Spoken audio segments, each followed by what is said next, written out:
ওয়ালাইকুম। সবাই কেমন আছেন? আশা করি সবাই ভালো আছেন। আজকে আমি বানাবো একটা নিরামিষ সবজি। তাই এই নিরামিষ সবজিটা বানাতে কি কি লাগে আমি আপনাদেরকে দেখাচ্ছি। এখানে নিয়েছি আমি মরিচ বাটা, কাঁচা মরিচ, এখানে সরিষা বাটা নিয়েছি, একটা ছোট সাইজের পেঁয়াজ আর কয়েক কোয়া রসুন নিয়েছি। এখানে নিয়েছি আমি জিরের গুঁড়ো, হলুদের গুঁড়ো। আর দেখুন এখানে নিয়েছি আমি একটা বেগুন নিয়েছি, কয়টা আলু নিয়েছি, কপি নিয়েছি আর মূলো নিয়েছি। এটা দিয়ে আমি আজকে নিরামিষ সবজিটা বানিয়ে নেব। দেখুন কিভাবে বানায়। দেখুন আমি কড়াইটা বসিয়ে দিয়েছি, এখন আমি গ্যাসটাকে জ্বালিয়ে দেব।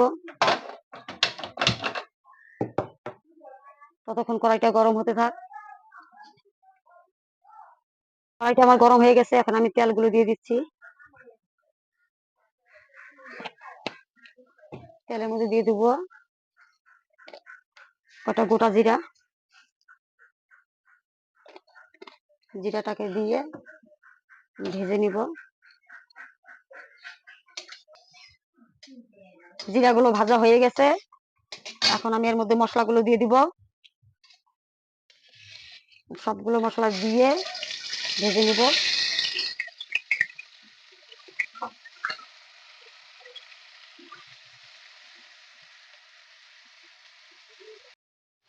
এর মধ্যে আমি সর্ষে বাটাগুলো দিয়ে দিচ্ছি।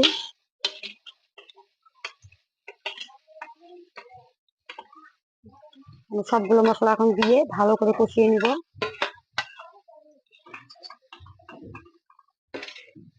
যতক্ষণ না মশলা শরীর থেকে তেল বার হয়। মশলা থেকে তেলগুলো ছাড়লে ভাববেন যে মশলাগুলো ভাজা হয়ে গেছে।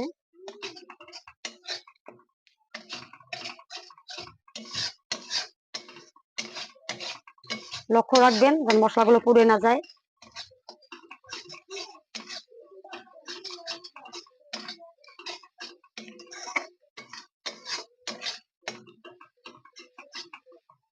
দেখুন আমার মশলাগুলো কষানো হয়ে গেছে, মশলা থেকে তেল ছাড়া শুরু করছে।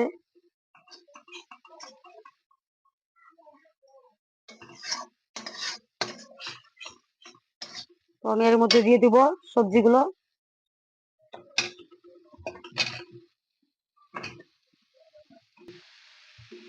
সবজিগুলো দিয়ে ভালো করে নাড়াচাড়া করে নিচ্ছি।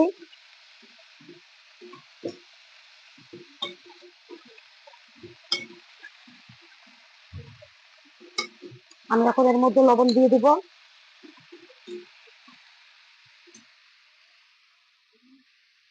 তো আমি দিয়ে দিচ্ছি 1 চামচ লবণ। এখন দিয়ে দিচ্ছি হাফ চামচ, মধ্যে 1 চামচ লবণ লাগলো আমার। এটাকে দিয়ে ভালো করে নাড়াচাড়া করে আমি ঢেকে দেব।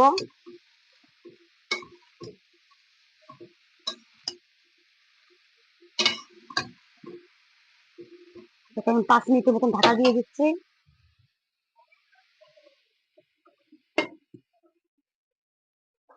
দেখুন আমার 5 মিনিট হয়ে গেছে, তরকারিটা আমার কত সুন্দর মিলিয়ে গেছে।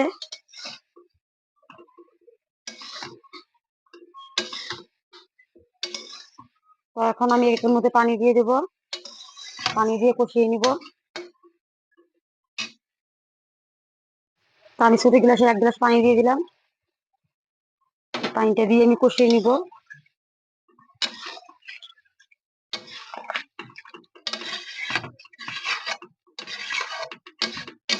তো এখন আমি আরো 5 মিনিটের মতন ঢাকা দিয়ে দিব।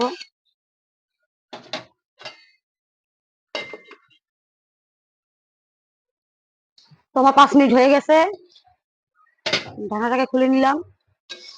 দেখুন আমার তরকারিটা কষানো হয়ে গেছে। এখন আমি এটার মধ্যে পানি দিয়ে দিব।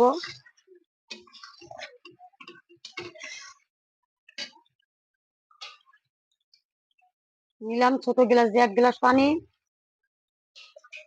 আমি এখানে মোট 3 গ্লাস পানি ব্যবহার করব। এটাকে আমি ঝোল বানাবো সবজিটাকে।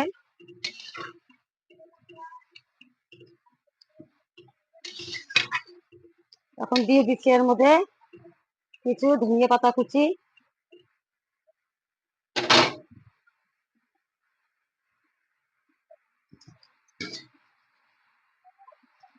ধনিয়া পাতা কুচি গুলো দিয়ে আমি আবার ঢাকা দিয়ে দিব 5 মিনিটের মতন।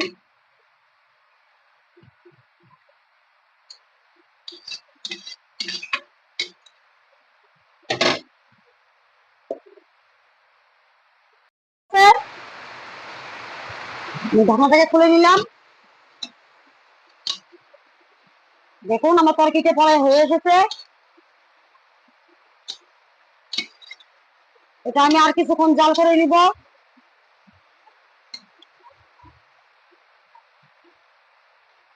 এই তরকারি দিয়ে খুব সুন্দর খাবার খেতে পারবেন,